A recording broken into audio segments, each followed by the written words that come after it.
Die schwere Tür hat geknarrt.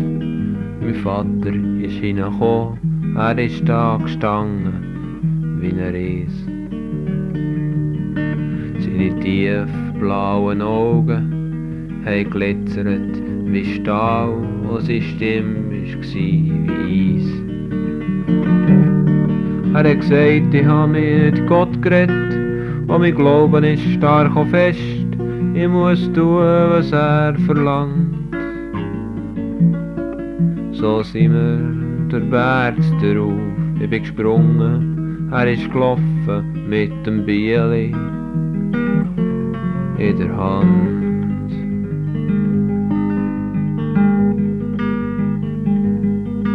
Unter kleinen, krüppligen Bäumen, einem Spiegel, klaren See, hat er der Wein aufgetan. Er hat mir einen Schluck gegeben zu trinken, dann hat er mich bei der Hand genommen, wir mussten weitergehen.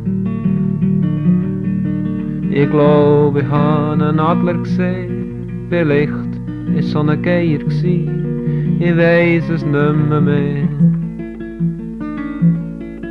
Mein Vater hat angefangen Steine hauen, einen Opfertisch hat er gebaut, ich hab gewusst,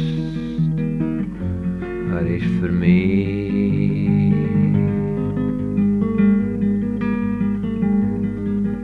Der, der jetzt Altare baut, neue Kinder zu opfern, einem Gott oder Dämon. Hört auf, ihr habt kein Recht von irgendwelchen höheren Mächten, ein Traum ist keine Vision. Der jetzt ganz oben steht, mit Blut an den Fingern, wir haben euch nicht dort aufgestellt. Wo wir auf dem Berg waren und mein Vater seine Hand hat zittert mit aller Macht von dieser Welt.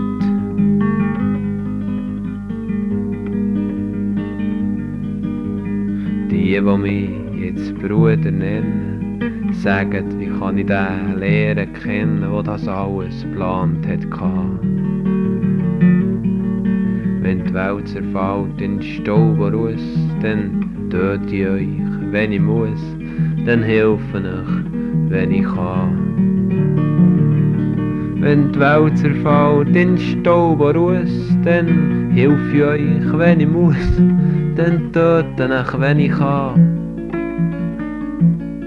Geht, holt eure Uniform, rüstet für einen Nächtsturm. Ich seh der Pfau sein Rad schon wieder schlagen.